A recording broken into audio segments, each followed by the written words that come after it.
Olá, sejam bem-vindos a mais um episódio do nosso podcast Missão Desenvolvimento. Eu sou o Paulo Galo e hoje vamos conversar sobre a China, esse universo da China, esse oceano da China, né? São tantas questões, tantos temas interessantíssimos sobre esse país que tenha sido talvez uma das experiências mais fantásticas, né, da humanidade em termos de crescimento e desenvolvimento tão rápido, né, num espaço de tempo tão curto, né? Acho que poucos países do mundo conseguiram em 20, 30, 40 anos se transformar como a China se transformou. É, né? Um tema fascinante, complexo, né? Longe de ser simples explicar as questões chinesas, né? Mas para isso a gente conta aqui com dois grandes conhecedores desse tema no Brasil, talvez dois dos maiores especialistas de China, do processo de desenvolvimento, de inovação na China, do sistema financeiro chinês e tantas outras questões. Estou falando do Elias Jabbour e do Leonardo Burlamaque. Então é uma grande honra, um grande prazer para a gente receber essas duas grandes figuras aqui no nosso podcast. Eu vou passar rapidamente a palavra primeiro para o Leonardo, depois para o Elias, pedindo para eles se apresentarem, para a gente já passar para a nossa discussão. Já tenho 49 perguntas elencadas aqui, vamos ver se pelo menos algumas delas a gente consegue tratar. Sejam muito bem-vindos, Elias, Leonardo. Então, boa tarde a todos aí. Muito obrigado, Paulo, pelo convite para participar aí desse já famoso podcast aí que você lidera. Meu amigo e colega de departamento, Elias, aí, ambos lá na UERJ, né? Tentando competir aí para pegar essas mentes dessa rapaziada aí que se bobear, eles todos viram apóstolos do mercado e a gente fica tentando mostrar que não é bem assim que a banda toca, né? Nem na China, nem no mundo, é bom falar, especialmente na China, mas nem na China, nem no mundo. E deixa eu dizer para vocês, então, bom, minha trajetória é uma trajetória que, assim, meu envolvimento com a China vem de um longo envolvimento já com a Ásia, porque eu fiz já a minha tese de doutoramento sobre parte teórica e parte sobre Japão, e o projeto de tese eu fiz no Japão, eu fiz em Tóquio, morei um tempo lá. É um país fascinante, eu tive a oportunidade de ir a Hong Kong e rodar um pouquinho, então já vem de muito tempo essa fascinação com a Ásia. E a outra ponta da história aí é também, porque os últimos dois textos que eu publiquei sobre, que tem China no meio e tal, eles tentam ambos fazer uma ligação com a obra do Schumpeter, né?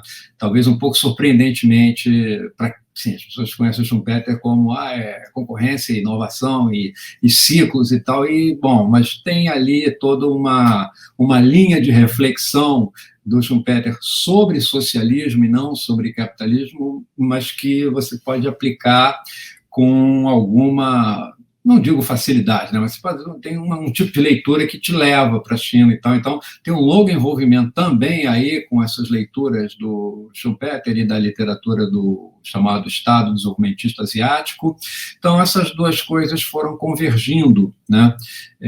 E acabou que eu também tenho um curso que eu dou lá, ele dá também na UERJ, ambos damos esse curso sobre capitalismo asiático. Então, isso reforça, porque é óbvio que todos os anos a gente tem que, é um curso que você tiver que dar todo semestre, não é o nosso caso, mas todo semestre é um curso novo, porque todo semestre tem coisa nova para falar, você tem que estar estudando o tempo todo, enfim, monotonia não se morre nesse assunto. Então, para falar de China, né, e falar de sistema financeiro e falar de inovação, justamente nada mais adequado do que partir do modelo do Schumpeter, digamos assim, porque o modelo canônico do Schumpeter, ele tem de um lado o empreendedorismo e de outro lado o crédito, o sistema financeiro, né?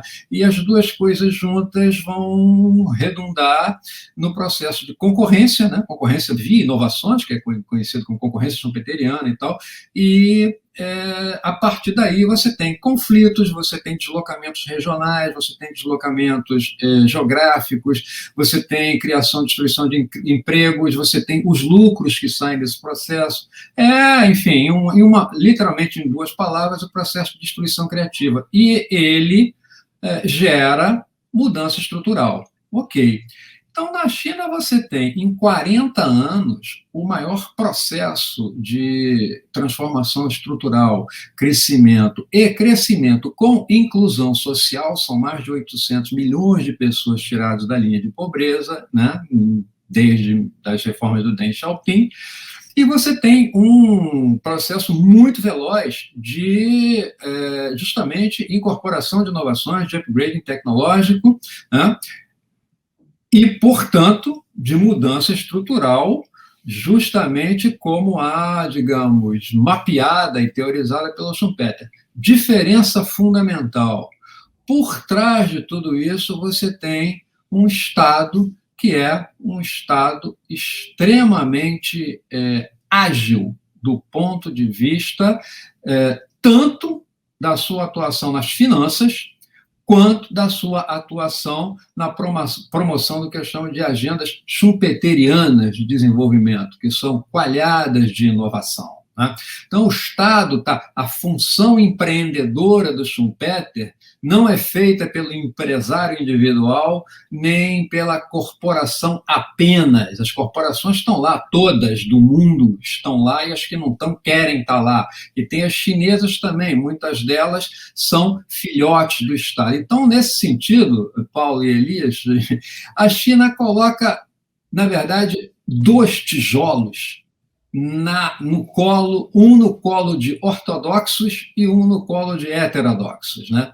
O tijolo no colo dos ortodoxos, do pessoal que é os apóstolos, são os apóstolos do mercado, o pessoal do nosso da Faria Lima, o ministro Paulo Guedes e tantos outros mais ou menos conhecidos, que tá bom, o Estado sempre que entra em cena, ele faz besteira. O Estado sempre que entra em cena, ele perturba, ele aloca mal, ele não sabe fazer, deixa com o mercado que o mercado resolve.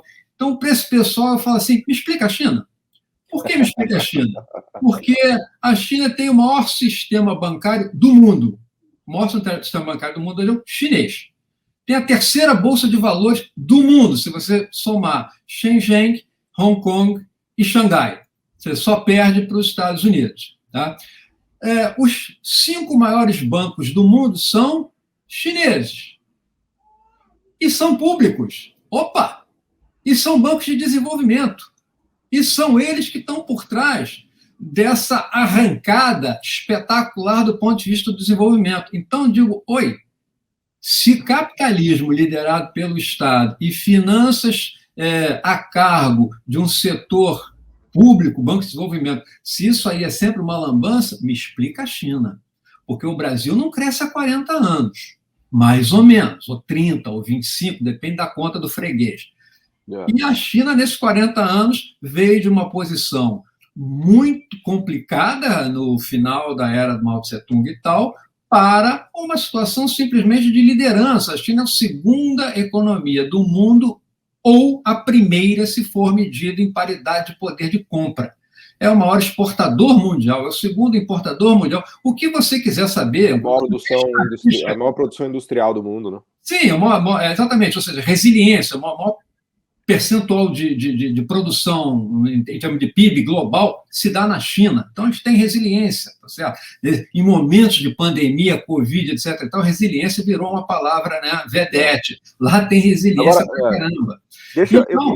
Só para terminar, Paulo, nos heterodoxos, o tijolo é o seguinte, os heterodoxos, até onde eu me incluo, óbvio, assim, mas então se a China cresceu com tanta velocidade durante tanto tempo, ela deveria ter passado por processos muito, digamos, violentos de fragilidade financeira e deveria ter tido crises financeiras à la Minsky, né? Assim, gigantescas, porque quanto mais você cresce, mais você tende a desenvolver perfis financeiros caracterizados por fragilidade que, eventualmente, leva a situações de instabilidade financeira e crise financeira. Outro tijolo para os heterodoxos, que a China coloca. Por quê? Porque a bolha que nunca estourou. A bolha que nunca estourou. São 40 anos de bolha que nunca estourou. Então, eu deixo isso aí para a gente começar o papo.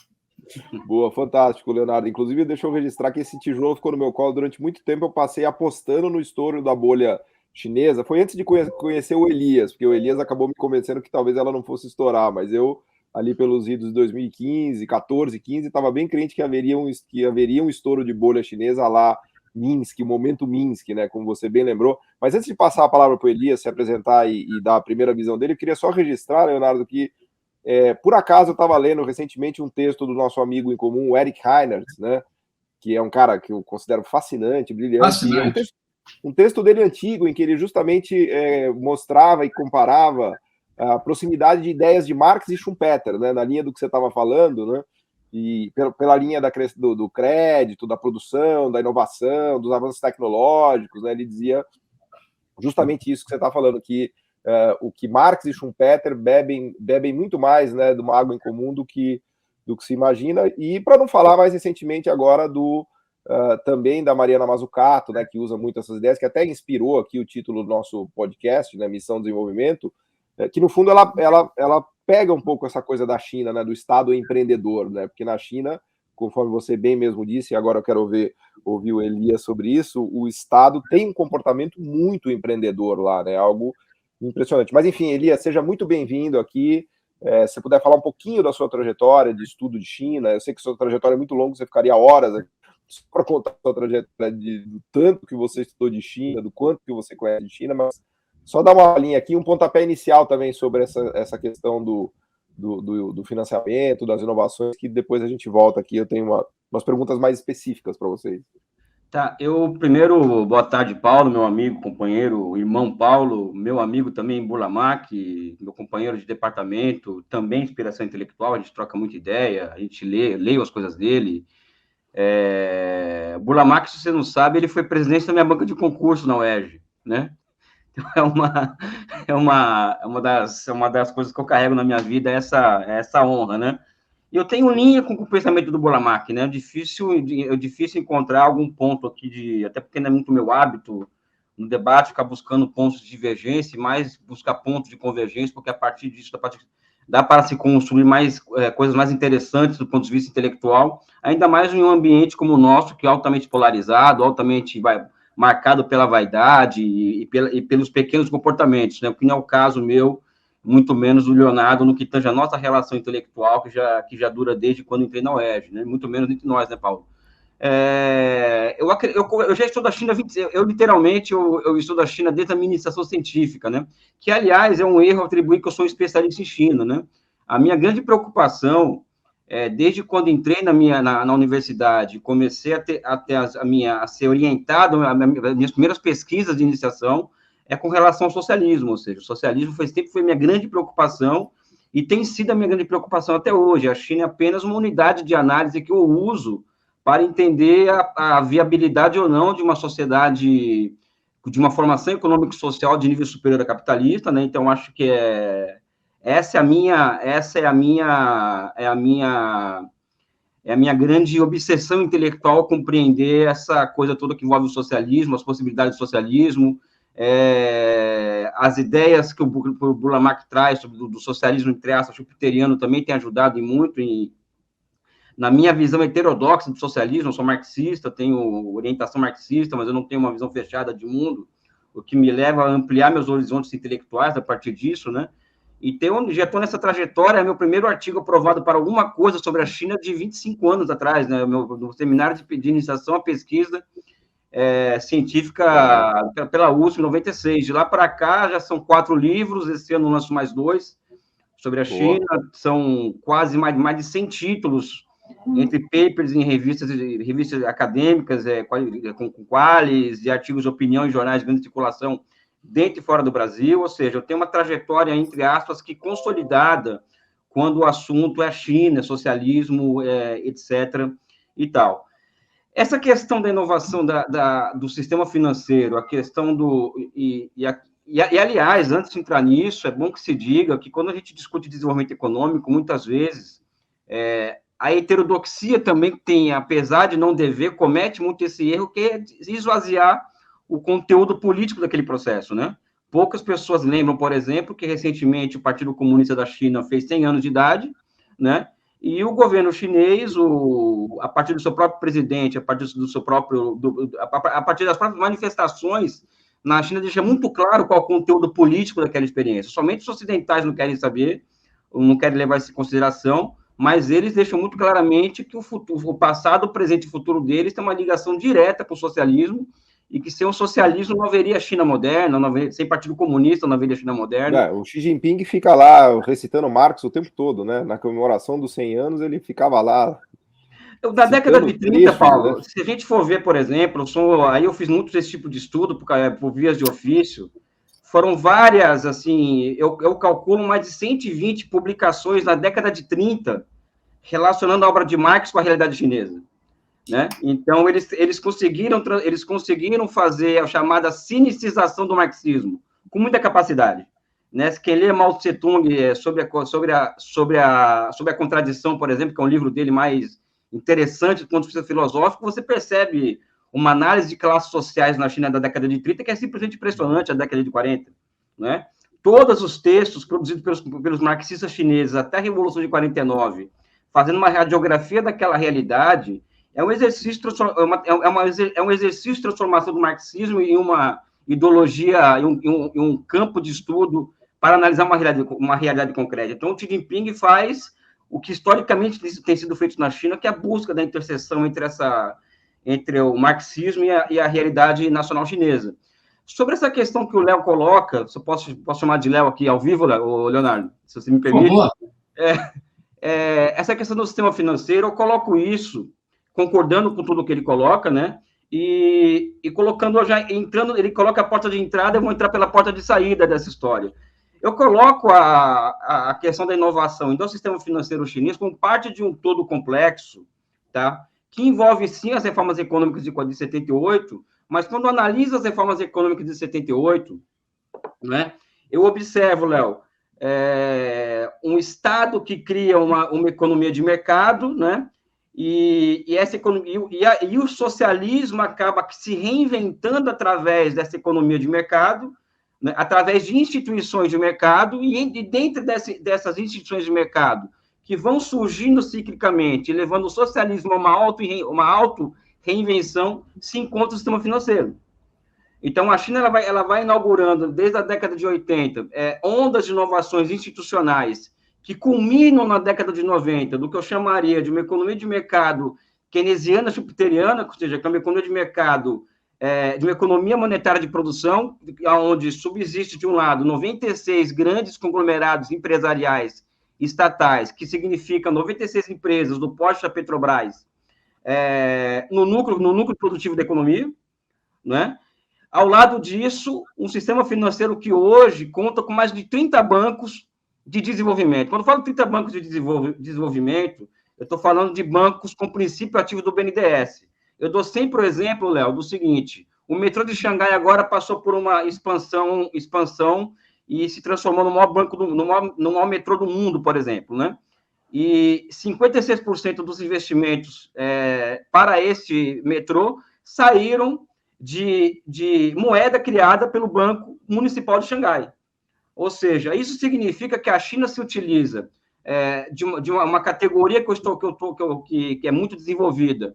Ela se utiliza da sua soberania monetária de forma consciente para a criação de bens e serviços, né? Então, essa é uma característica latente da economia chinesa. Uma outra ponta que eu coloco em meio a essa coisa do socialismo se reinventando através de instituições de mercado até chegar no ponto que chega hoje, né? É também, por exemplo, o financiamento de grandes empreendimentos na China. Então, vamos pegar aqui Três Gargantas, por exemplo, que foi uma obra de 26 bilhões de dólares, e o governo cria, por exemplo, uma corporação para a administração do desenvolvimento do Vale do Rio Yangtze, que nada mais é do que uma concessão do Estado para o próprio Estado, porque o Estado não pode ir ao mercado de capitais. Então, ele cria uma concessão do Estado para si mesmo, cria uma corporação, e essa corporação também ela tem sido responsável por levantar dinheiro no mercado de capitais para financiar grandes empreendimentos no Vale do Rio Yangtze, né? Eu tive na China 5 vezes, sendo que 2 vezes, uma foi 4 meses, outra foram 3 meses, em que eu conheci o país inteiro de mochila nas costas. Eu conheço todas as províncias chinesas, todas as capitais de província. Amanhã vou dar uma entrevista. Até no Tibete você foi parar, que você me contou. Não, Tibete, em Jiang. Amanhã vou dar uma entrevista na CCTV. na versão britânica-americana da CCTV sobre o Xinjiang, por exemplo, amanhã, da minha experiência no Xinjiang, né? Ou seja, eu vi o Xinjiang se transformar no maior complexo da Ásia em 5 anos, né? Então, acho que tem essas questões que eu coloco para complementar o que o Léo traz aqui de forma brilhante, e eu coloco também o seguinte, né, Leonardo, essas ondas de inovações institucionais foram criando, por exemplo, um Estado que vai elevando a sua capacidade de intervir na economia de forma qualitativa, né, ao mesmo tempo que faz surgir um setor privado quantitativamente maior do que o setor estatal. Mas só que uma das características daquela economia é que a geração de ciclos de acumulação não se dá pelo setor privado, e sim no setor estatal da economia. E a partir daí se compreende as políticas industriais que surgem na China com muita força nos anos 2000, né, e que levam hoje, por exemplo, ao surgimento de inovações tecnológicas disruptivas, alimentadas por esse sistema financeiro todo que Léo ele descreve de trás para frente, de frente para trás. E essas inovações tecnológicas disruptivas, para você ver como a questão do sistema financeiro vai ficando como parte de um todo na minha análise, né? Essas inovações tecnológicas disruptivas, elas elevam a capacidade do Estado intervir na economia, ou seja, eleva a capacidade de planificação estatal da economia. Do ponto de vista filosófico, isso significa que eleva-se o domínio humano sobre a natureza.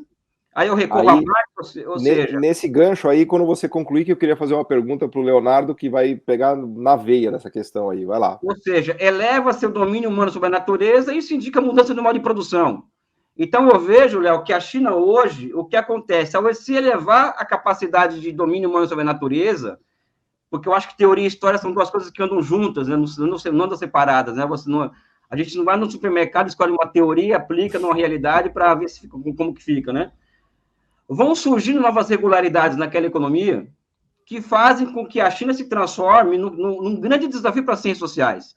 Então, a China cancela as teorias ortodoxas e heterodoxas, né, de grande parte das teorias, aliás, todas ortodoxas, e grande parte das teorias heterodoxas do processo de desenvolvimento.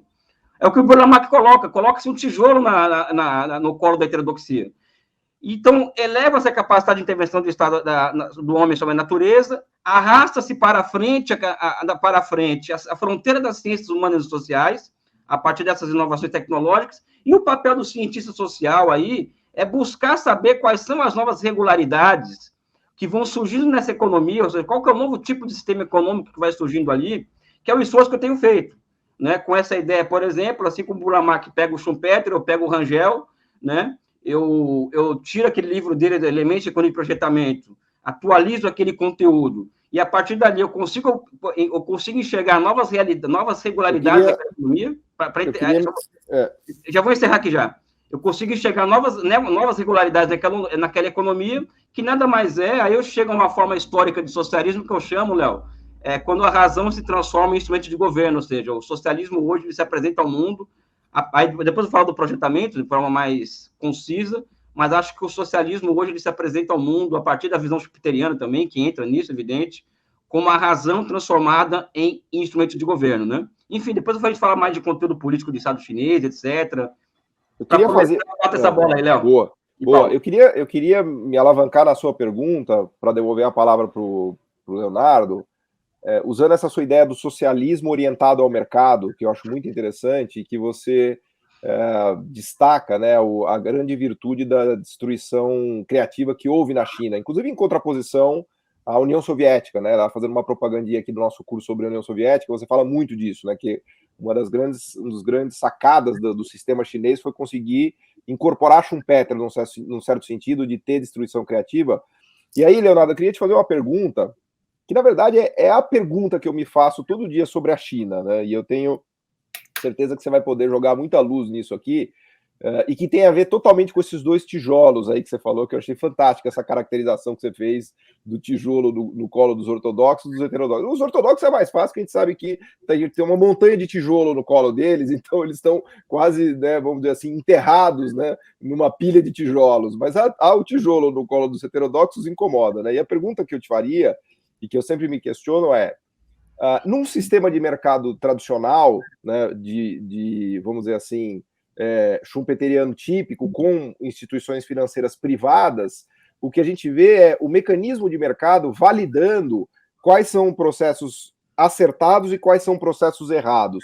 Ou seja, num certo sentido, a geração de lucro sinaliza, né, via mercado, que os recursos colocados em tal e tal e tal projeto ou atividade econômica estavam acertados, porque produziram bens ou serviços que eram demandados pela sociedade.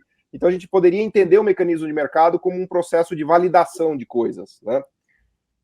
Num sistema em que o Estado toma esse risco, ele meio que suspende essa validação do mecanismo de preço, do mecanismo de mercado. Então, é como se o Estado, ou que nos termos que o Elias costuma colocar, parte da economia chinesa opera fora do sistema de mercado. Fora do sistema de mercado, no sentido de que projetos podem ser feitos e podem levar tempo para maturar, ou não necessariamente dão certo agora, podem dar certo depois. Enfim, ao não deixar esses projetos e esses investimentos permanentemente sob a avaliação de critérios privados de mercado, especialmente de instituições financeiras, com uma visão de curto prazo, né, o sistema chinês abre espaço para inovações e para o florescimento de muita coisa boa que a gente viu.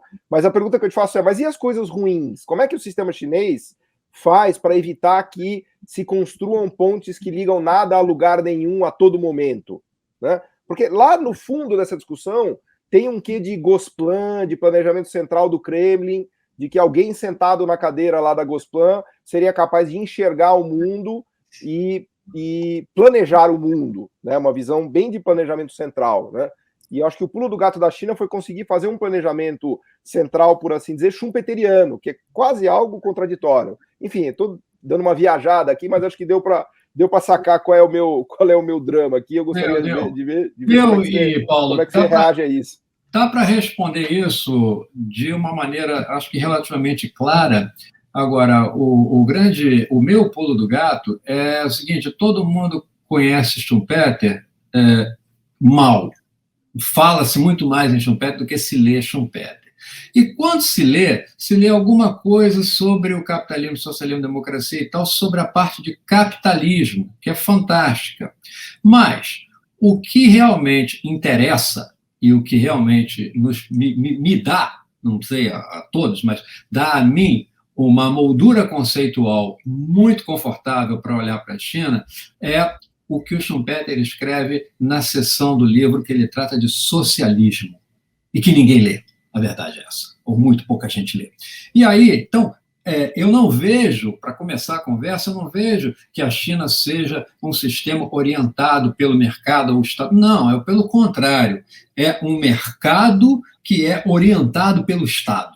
Esse é o ponto. Ou seja, e aí eu vou para o Schumpeter, que assim, qual é na concepção schumpeteriana de socialismo, o socialismo é uma arquitetura político-institucional aonde os temas e os problemas econômicos fundamentais, sociais também, mas problemas econômicos fundamentais, são entendidos como problemas de interesse público e, portanto, devem estar protegidos, devem estar controlados por uma autoridade pública, vale dizer, o Estado. Então, quando você parte daí, a ideia de reformas feitas pelo Estado nesta direção, então vamos ser concretos, desde o Deng Xiaoping até o que os reguladores chineses estão fazendo agora, hoje, com as fintechs, você tem uma mesma moldura conceitual, que é o seguinte: trata-se de um processo de desenho e redesenho contínuo das fronteiras entre o público e o privado. Isto é que o Estado faz. Isto é que o Deng fez, isso é que todos os outros dirigentes chineses fazem. E, ao fazer isso, o Estado está continuamente criando e formatando mercados. Então, nada mais distante desta ideia não, disso que foi, por exemplo, feito na União Soviética e em tantos outros países, e que foi tentado aqui e tal, que no fundo, o fundamentalismo de mercado, que é, olha, tira o Estado de cena, o Estado fenece e nascem os mercados. Não nascem os mercados, nascem as máfias. Nascem as máfias, nascem as milícias, etc.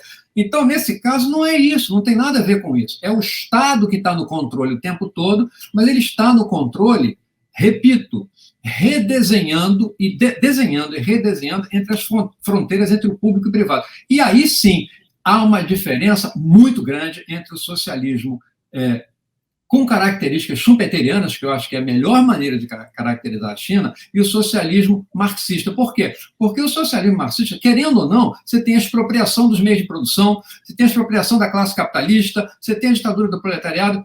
O schumpeteriano não tem nada disso. Tem esse redesenho contínuo, o que significa que a propriedade privada existe, deve existir e deve ser estimulada. E, portanto, a concorrência deve existir e deve ser incrementada.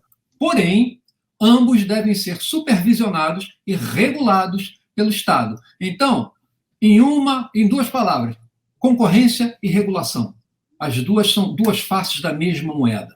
Então, você tem concorrência, você tem, não tem nada de Gosplan, então não tem Hayek no meio, o planejamento que vai lá e erra tudo porque você não consegue saber o que está sendo feito. Então, não é necessário isso, tem diversas instâncias de planejamento. A China é um sistema muito descentralizado do ponto de vista da tomada de decisão. As províncias têm autonomia para fazerem seus projetos, têm autonomia para gastarem dinheiro, tem bancos que permitem que elas gastem e tal. Mas o que você tem que é fundamental a um nível federal, digamos assim? Você tem coordenação, você tem mecanismos muito fortes de coordenação. Então, não tem plano apenas. Tem planejamento, sim, mas esse planejamento é o quê? É uma forma de facilitar a ação coletiva empresarial. Então, o Estado não vem asfixiar a empresa, ele vem abrir espaço para forjar o desenvolvimento e, repito, ele vem facilitar a ação coletiva empresarial, pública e privada. Então, as parcerias público-privadas são uma constante na China. E, aliás, você tem hoje um grande caso de amor aí, surpreendam-se quem não souber disso, entre Goldman Sachs, JP Morgan, etc., e os bancos estatais chineses. E até mesmo o Elon Musk, né? Se você pegar a Tesla, tem outro caso de amor aí que é com o Elon Musk e com a Tesla, porque a Tesla está Sim, mas eu digo, o Wall Street está se casando com os bancos públicos chineses, é muito interessante. E aí, deixa eu só voltar para dizer, bom, então, como é que a China faz para evitar que as coisas erradas aconteçam? Ela não consegue evitar que coisas erradas ocorram lá. Você tem erros, como em qualquer lugar, é impossível você não errar. O que eles têm é uma atitude muito pragmática do seguinte: está dando certo, a gente expande. Está dando errado, a gente para. Agora mesmo, essa coisa da moeda digital chinesa, o que eles estão fazendo? Do Banco Central, não Bitcoin, não ativo especulativo. Que normalmente as moedas todas, essas todas aí que não são com carimbo do Banco Central, é tudo ativo especulativo, não é moeda. Agora, a do Estado O que o Banco Central chinês está fazendo? Está testando isso em algumas províncias, já vai começar a testar em Beijing, vai começar a testar em Xangai e tal. No que começa a dar certo, eles começam a expandir. De novo, a gente volta para a matriz conceitual. Desenho e redesenho das fronteiras entre o público e o privado. E a gente vem para as fintechs. Os reguladores chineses estão na frente dos demais do mundo. Hoje eu me pergunto, regulação financeira, o que os chineses estão fazendo? É a minha primeira pergunta, para eu começar a entender. Por quê? Eles já entenderam o seguinte, espera aí, essas plataformas tecnológicas são também instituições financeiras. E não é uma boa ideia deixá-las funcionando da forma como elas acham que devem funcionar. Não. Elas têm que ser reguladas. De novo, concorrência e regulação. E aí eu encaixo, para ser bem concreto, para os que nos assistem, nos ouvem, né, o episódio do Jack Ma. O episódio do Jack Ma é um dos pior compreendidos aqui pelos apostos do mercado ocidental. Porque o Jack Ma, em algum momento, fez um discurso dirigido aos reguladores financeiros chineses, dizendo a seguinte pérola. Olha, e foi aplaudido aqui no Ocidente. Olha, nós aqui, como se fosse na China, nós estamos aqui numa situação onde estamos começando a ir por uma trilha perigosa, onde a inovação está sendo sacrificada no altar da estabilidade. Ele esqueceu de acrescentar uma palavra, aliás, esqueceram de acrescentar, ele mesmo esqueceu de acrescentar uma palavra a esta frase. A frase correta é, olha, nós estamos indo por um caminho onde a inovação financeira está sendo sacrificada no altar da estabilidade. E a resposta dos reguladores chineses foi, é isso mesmo. A inovação financeira será sacrificada, se for o caso, no altar da estabilidade financeira. Eles têm razão toda. Então, eles fazem algo que eu chamo de regulação dinâmica. E aí, o Minsky nos ajuda também a resolver esse problema, digamos assim. A inovação financeira é aquela mesma do Minsky que detona tudo, né, Leonardo? Exatamente. Então, os reguladores chineses sabem perfeitamente bem, até por olhar para o seu próprio passado, no episódio, não exatamente de inovações financeiras, mas quando os bancos, o único momento que os bancos chineses tiveram uma situação complicada de descapitalização, de uma possível instabilidade financeira, estavam numa situação de fragilidade financeira complexa, que foi aí pelos anos 90, que as reformas do Zhu Rongji, um gênio, recapitalizaram todo o sistema bancário chinês endogenamente, através do Tesouro chinês e do Banco Central, e emerge um sistema financeiro totalmente recapitalizado. Foi uma reforma absolutamente brilhante que pouca gente estudou, mas é fantástica. Então, Jack Ma, a inovação financeira não deve ser sacrificada no altar da estabilidade. Os reguladores chineses, a inovação financeira será sacrificada no altar da estabilidade financeira, e eles têm toda razão, porque senão a inovação financeira derruba com o quê? Com o sistema financeiro, e o sistema financeiro, se ele vier abaixo, o resto vem abaixo junto. Então, e aí os reguladores chineses, ao fazer isso, o que eles estão fazendo? Mais uma vez, desenhando e redesenhando as fronteiras entre o público e o privado, e submetendo isso a um projeto de desenvolvimento, a uma estratégia de crescimento de longo prazo com inclusão social. Isto é um socialismo não com características marxistas, mas com características schumpeterianas. Porque se você olhar o que Schumpeter diz sobre como eu imagino o socialismo, no livro de 42, ele nos leva para este caminho. Esse é um caminho que eu digo, é frutífero. Eles sacrificaram o Jack Ma no altar, na verdade, mas espera aí que eu queria passar a palavra para o Elias Jabbour aqui, para ele falar um pouco do socialismo marxista também. Eu acho que é importante a gente ver esse outro lado. Mas antes de passar a palavra, eu queria só destacar, Leonardo, que eu achei incrível essa resposta que você me deu, na verdade, né? Reagindo à provocação que eu fiz, usando o Schumpeter e usando essas linhas de demarcação de um campo de futebol. Até me veio na hora essa metáfora, né? Que os reguladores chineses, eles definem a linha do campo de futebol e falam, olha, lá dentro vocês podem jogar futebol. Tem concorrência, se mata, tem inovação. Agora, se tentar cruzar essa linha, aí vocês vão ter problema, né? O Jack Ma tentou cruzar a linha e, na verdade, ele mesmo, o Jack Ma, foi sacrificado nesse altar dos governadores chineses. Não foi nem exatamente sacrificado, só disseram para ele assim, menos, senta um pouquinho, respira, pega o teu jatinho, vai passear pela China, mas não dá essas declarações, porque isso não é uma boa ideia. Mas eu achei... Nós adoramos, eles dizem, nós adoramos Jack Ma, ele é um membro do partido, é um fantástico empresário e tal. Agora, tem limite, ou seja, o interesse público está sendo controlado e supervisionado por uma autoridade pública. E o interesse público, fundamental isso, deve prevalecer sobre os interesses privados. Fundamental isso. Eles têm razão? Eu acho que têm.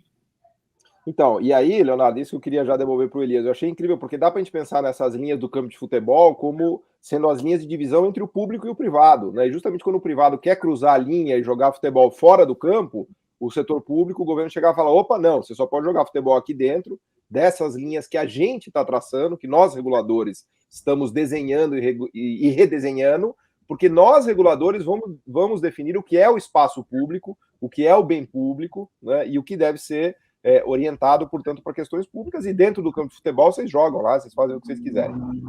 Duas frases só para poder complementar e dar a bola para o Elias. Primeira, seu resumo foi fantástico. O negócio do campo de futebol é muito legal essa metáfora. Eu só queria acrescentar duas coisas. Primeiro, esse campo de futebol, as linhas dele, o tamanho dele é fluido. Isso que é importante. O tamanho dele vai mudando ao longo do tempo. É um campo de futebol dinâmico. Exatamente, isso é regulação dinâmica. O tamanho do campo é fluido.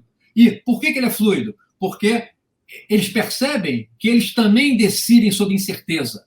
E que eles não têm a bola de cristal que vai lhes mostrar qual é o futuro. Então, eles vão vendo de acordo com como evolui a conjuntura e vão redesenhando essas linhas. Mas ficar redesenhando com base em quê? Eles são os senhores da razão do futuro? Não, acabei de dizer, decidem sob incerteza. Mas o que eles têm, que é uma âncora importante para lhes balizar as decisões, para balizar suas decisões?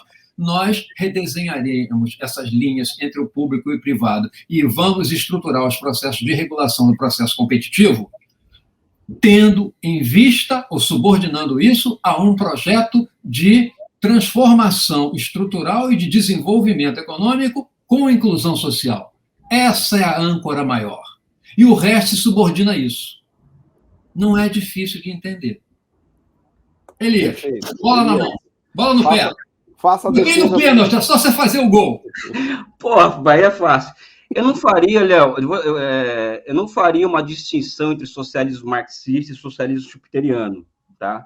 Eu vou concordar com o Leonardo, que eu não estou entre as pessoas que não leram Schumpeter, eu li Schumpeter, e eu absorvo essas ideias que ele coloca, que o Léo coloca sobre socialismo chupiteriano, mas o Marx também é um autor que ninguém leu, né? Ou seja, o Marx, em um momento, o Marx como um materialista que ele era, vamos dizer assim, ou seja, o Marx, ele não trabalhava com partipris kantianos positivistas. Marx era um materialista, ou seja, ele trabalhava com a noção de que o conceito se realiza a partir do movimento real, né?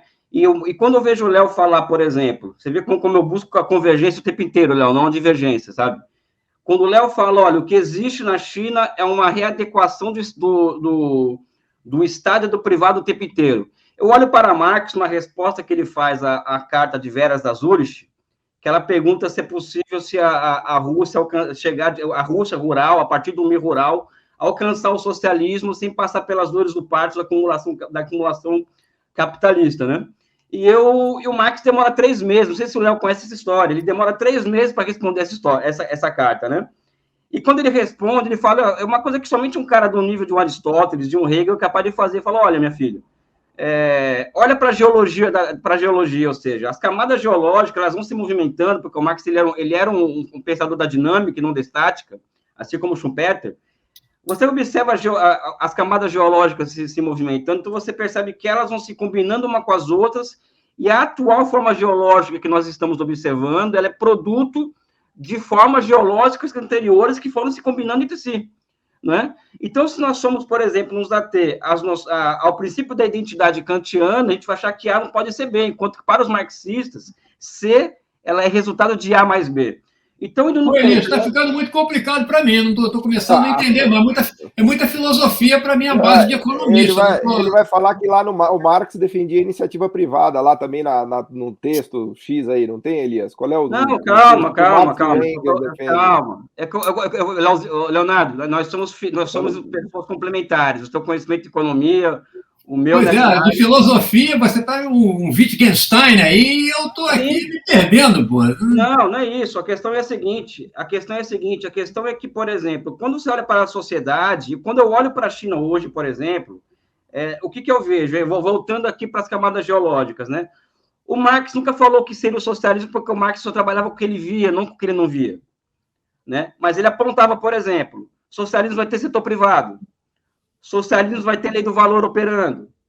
Que é o meu sistema de socialismo vai ter direito burguês operando, ou seja, a transição entre o velho e o novo é uma combinação entre o velho e o novo, né? E a ditadura do proletariado, que na minha opinião, Léo, é uma estilização para o que existe na China hoje, ou seja, o Partido Comunista, que se autorreferencia do marxismo-leninismo, fala Jack Ma, cala a boca. Que poder político no mundo que é capaz de fazer isso? Eles se referenciam no marxismo-leninismo, não sou eu que estou falando isso, eles falam isso a cada 5 anos nos congressos. Eles referenciam. Mas não, quando a cada eu olho 5 anos, não. Eles falam todo dia, Elias. Eu vejo todo dia os caras falando que eles são marxistas, não é cada 5 anos. Marxistas-leninistas, né? Não é só isso que eles falam, né? Podemos discutir se eles são de fato ou se eles não são, que é a discussão que a gente está falando aqui. Mas que eles se dizem. O que eu acho, Paulo, que não anula o que o Léo coloca sobre o Schumpeter, entendeu? Eu não busco a divergência aqui. Eu acho que ele traz elementos. Eu junto o meu com o Léo. Eu busco sempre isso. Quando eu vejo, por exemplo, hoje o Estado avançar sobre o setor privado, eu estou olhando para o seguinte: há 5 anos atrás, Leonardo, as grandes empresas privadas chinesas, somente 5% das suas ações eram estatais. Era do controle de Estado. Hoje são 25%. E desde 2012, as empresas privadas são obrigadas a colocar um CEO do Partido Comunista. Isso é o conceito de socialismo marxista se realizando no movimento real. Ou seja, o poder político, ou seja, a economia ela se submete à política, né? E hoje o que está acontecendo na China, indo para essa questão agora do Big Tech, Léo, não sei se você concorda comigo, aí é filosófico também a conversa, porque a filosofia é o princípio de tudo, né? E a política, né, a economia é apenas um acessório, eu acho. O que está acontecendo hoje é o seguinte: o Estado chinês, ele não é somente uma questão de recolocação do Estado e do setor privado na economia. O Estado chinês está revendo seus esquemas de propriedade. Ou seja, o que está havendo hoje é uma expropriação de riqueza privada absurda na China, né? Em prol do quê? Em prol de um desafio externo colocado pelos Estados Unidos, ou seja, eles vão querer ter Big Tech se financiando nos Estados Unidos, entregando dados nos Estados Unidos, e em prol do que eles chamam da classe trabalhadora, ou seja, os caras estão obrigando esses aplicativos de iFood a entregar direito de saúde, seguro-desemprego, ou seja, tudo que no capitalismo está acabando. Então, o que eu vejo... Eu não chamaria de expropriação de riqueza privada, eu chamaria de um processo de realocação dessa riqueza a partir, mais uma vez, de um processo de regulação dinâmica, onde você impede a hipertrofia de uma série de setores que estão hipertrofiados no Ocidente e que estão gerando toda essa discussão nos Estados Unidos e na comunidade europeia sobre o problema do monopólio, desde as fintechs até as big techs, até outros setores onde você tem hoje, nos Estados Unidos, a discussão dos novos brandeisianos, né? Com referência ao Louis Brandeis, dizendo: nós temos um problema de monopólio aqui. Então, a China já está na frente disso, fazendo um processo de rearrumação. Um argumento só. Indelinha ao Léo. Mas espera aí, só um momento aqui, porque é o seguinte, eu preciso dizer para vocês que esse podcast, ele é feito para durar 40 minutos. Ele nunca dura 40 minutos, ele sempre dura 1 hora e pouco, e sempre me puxa a orelha, e sempre eu fico agoniado. Então, uma das grandes questões hoje da minha vida é fazer esse podcast, me dá uma agonia danada, porque a gente precisaria sempre de pelo menos 2 horas para discutir, né? Então, eu só queria colocar esse registro aqui. Já vou te devolver a palavra a Elias e também para o Léo, dá tempo da gente falar ainda, mas só dizer que a gente vai ter que... Para encerrar daqui a pouco, né? Se caminhar para a conclusão. O famoso wrap-up. Daqui a pouco a gente vai fazer o wrap-up. Edita e termina, tá? Tranquilo. O que existe... Paulo, o que existe, quando eu falo expropriação de riqueza privada, eu falo o seguinte, eu estou falando... Dura, dá medo. Quando você fala essa palavra, eu fico com medo, Elias. Mas eu estou falando que os chineses estão falando, pessoal, eu estou me atendo ao que os caras que são próximos ao Xi Jinping, que são meus amigos, estão falando. Ou seja, eu conheço pessoas que trabalham com o Xi Jinping, né? E eles falam dessa forma, né? Caraca. Eles falam eles usam essas palavras. E o Xi Jinping fala, estamos retomando algo que foi assaltado pelo capital. Isso é o Xi Jinping falando, não Elias. Né? E aí sim, a regulação dinâmica, é isso que o Léo coloca, mas eu estou falando que o palavreado político, ou seja, a verborragia política na China hoje é essa. Porque quando você proíbe uma empresa de ter 100 bilhões de lucros anuais, como essas tutorias, você vai ter que colocar o Estado para fazer isso. Isso é expropriação de riqueza. Não tem outra coisa. Mas o Léo tem um nome que eu acho que é super interessante para exemplificar, que é a regulação dinâmica. Eu concordo plenamente. Mas eu quero dizer isso para terminar. O socialismo marxista é exatamente esse negócio que só vai se realizando a partir do movimento real. Não existe uma coisa pré-concebida ou ex ante, até porque isso é anticientífico, do ponto de vista das ciências sociais, né? Ou seja, o que importa é o poder político. Esse poder político é orientado por quê? Pelo quê? Esse é o X da questão, né? Que se o poder político perder força... Aqui, em relação a essa coisa toda. Paulo, eu quero encerrar, então, só voltando com o tijolo no colo dos heterodoxos, e também, para não deixar só o tijolo pesar, dizer, olha só, o próprio... Como é que tem processo de fragilização financeira lá? Porque tem, mas nunca chega a uma situação de instabilização financeira que gera uma crise financeira, e assim, aí você pode ter realmente um big crash, tá certo? A lá 29, ou até mesmo a lá 2008, 2009, que se o Lehman Brothers, se o Federal Reserve não entra no dia seguinte, a coisa vinha abaixo. Por quê? O Minsky nos ajuda com a solução desse enigma também. Porque o Minsky nos diz o seguinte, olha, quando você tem uma situação como essa, entra o Big Bank, né, o grande banco, e o Big Government. Os dois entram para fazer política monetária, liquidez, etc. e tal, o Federal Reserve, e o outro entra para fazer política fiscal e tal, e você socorre o sistema do seu processo de, digamos, descida de ladeira. Você para. Autodestruição, né? De autodestruição. Você para o processo quando ele já teve a sua inflexão e você, assim, ao invés de gerar uma depressão, você para na recessão. Na China, você tem o Big Bank e o Big Government agindo ex ante e não ex post. Não só com o Big Bank, mas com o Big Government e com o Big Regulator. E por causa disso, você evita que as situações de eventual fragilidade financeira evoluam ou involuam para situações de fragilidade, elas não vão para instabilidade financeira, que aí é um problema interno ao próprio setor financeiro. Ao fazê-lo, eles estão segurando a bolha e não deixando que ela estoure. Por isso essa bolha não estoura há 40 anos. Quer dizer, com a moldura analítica minskiana, você consegue entender isso. Mas tem que adaptar, tem que fazer uma adaptação para entender como é que essa moldura funciona lá. É o Big Bank, é o Big Government, é o Big Regulator agindo ex ante e não ex post. E o Minsky não dá conta desse recado. Para eles agem ex post, e ele fala de regulação e até fala coisas muito interessantes, mas ele não dá a ênfase que deveria ser dada ao processo de regulação, e particularmente isso que eu chamo de regulação dinâmica. Porque, por exemplo, toda a regulação do Glass-Steagall, qual foi o grande problema? Só em uma frase. Ela foi posta lá nos anos 30 e nunca mais mexeram muito pouco. Depois, é uma regulação de ex-remota, né? Depois está feito isso, você põe o negócio e deixa lá e não mexe mais, né? Exatamente. Primeiro, uma costa de retalho, são 10 ou 15 agências para regular, com uma superposição de funções e tal, e ninguém mexeu. Por contraste, a regulação dinâmica, onde você está, volto à minha moldura, você está redesenhando continuamente as linhas e as regras do jogo. Então, você está... O porquê que eles estão se metendo nas fintechs agora e fazendo isso rapidamente? Porque eles estão fazendo ex ante. Mais uma vez, é a mesma coisa. Para mim, não é tão complicado entender, mas você depende de uma moldura conceitual.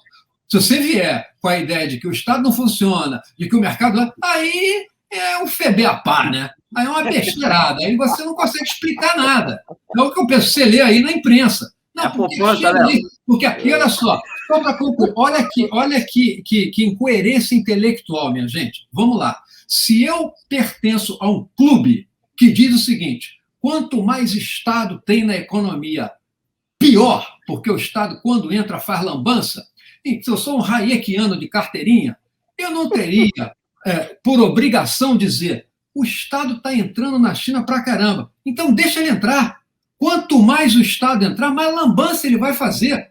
E, portanto, melhor para nós. Então, é uma incoerência intelectual eu dizer, ao mesmo tempo, que o Estado não funciona e que tira o Estado porque ele está atrapalhando a minha competitividade. Meu amigo, ou um ou outro. Claro. Isso é incoerente. Então, deixem de ser incoerentes. Ou vocês defendem uma coisa ou defendem a outra. Não dá para defender que o Estado só faz lambança e tira o Estado porque o Estado está atropelando a minha competitividade. Como é que se reconcilia isso? Eu pergunto não para vocês, mas para o pessoal que professa, para os apóstolos. Os apóstolos do Estado devem essa resposta a nós. O Biden já resolveu ele meter o Estado americano na história, né? Então, o Biden o que está fazendo é o seguinte, está em guerra com a China, mas o modelo Biden está muito mais buscando uma convergência americana com o modelo chinês do que um afastamento do modelo chinês. Outra característica muito interessante a ser observada. É banco de desenvolvimento, é programa de infraestrutura, são não sei quantos trilhões de dólares de gasto e por aí afora. É política industrial, tudo isso que ele diz, olha só, China, você não pode fazer isso não, mas a gente quer fazer. Tome coerência, e tome coerência, né? Então, fiquem com um barulho desse aí, bola para vocês. Para mim, encerrei, muito obrigado pelo convite e...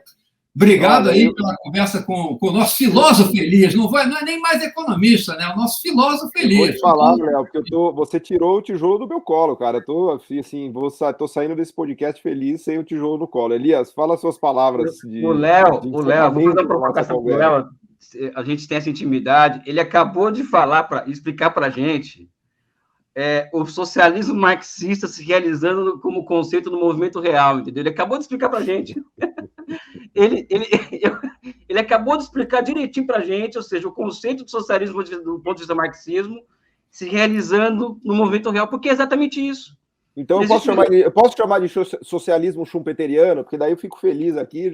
Olha, eu chamaria o seguinte, porque as próprias autoridades chinesas usam uma expressão que para mim é oca, ela não quer dizer nada, que chama... O que nós somos? Socialismo com características chinesas. O que quer dizer isso? Eu não sei. Eles também não sabem. É oco isso. Eu acho que é o socialismo schumpeteriano. Agora, o socialismo com características schumpeterianas. O que é isso? Vai ler o que o Schumpeter diz sobre socialismo e você vai entender que a China é um socialismo com características schumpeterianas. Isso ajudaria muito ao debate sobre a trajetória de desenvolvimento, sobre os condicionantes institucionais, sobre, eventualmente, o modelo político. Enfim, para mim, isso daria um salto na discussão. Porque a expressão socialismo com características chinesas, para mim, é oca. Com características schumpeterianas, ela não é oca, ela tem conteúdo teórico e ela tem implicações de policy, ela tem implicações de reforma institucional e de política econômica. Eu queria voltar para o Elias aqui. Elias, eu posso chamar de schumpeterianismo socialista? Vai lá, as últimas palavras são suas. Eu vou polemizar com meu amigo, Léo, se ele permitir, polemizar fraternalmente, porque socialismo com características chinesas tem um conteúdo muito profundo, porque envolve a construção de uma teoria para a compreensão de uma realidade que completou 100 anos agora, ou seja, existem materiais, ou seja, a começar por Mao Tse-tung, por exemplo, que produziu 30 volumes de obras completas, só para falar da realidade chinesa, né? E depois o próprio Deng Xiaoping, que produz muita coisa, ou seja, existe toda uma massa de intelectuais marxistas, vamos dizer assim, voltados à compreensão daquela realidade, a partir de Marx, e que hoje se manifesta em mais de 1000 institutos de marxismo que envolvem na China hoje, e que embasam as decisões de Estado, muitas desses institutos, eles entregam para o Estado pessoas qualificadas para enfrentar a realidade, que eu não chamaria, Léo, assim, de forma de quem conhece a China há muito tempo, assim, de estudar e tal, e conhece a obra dos marxistas chineses, desde Liu Shaoqi, da década de 10 até hoje, de um conceito oco, eu não chamaria dessa forma. Eu quero um livro que me explique, Elias, eu quero um livro que me explique o que é isso. Não adianta falar que tem 50 mil institutos e os intelectuais que tem uma... Eu quero um livro que me diga o que é socialismo com características chinesas. Eu nunca li nada que me esclarecesse a esse respeito. A hora que eu ler, eu vou respeitar. Por enquanto, eu não sei o que é isso. Deixa eu entrar aqui como dono da palavra. Elias, o Lossurdo não faz isso? Eu não sou marxista, muito menos especialista em marxista de China, mas me parece que o Domênico Lossurdo trabalha nessa direção, não? Trabalha. Na China tem uns 50, 60 autores médicos que trabalham com isso. Tá.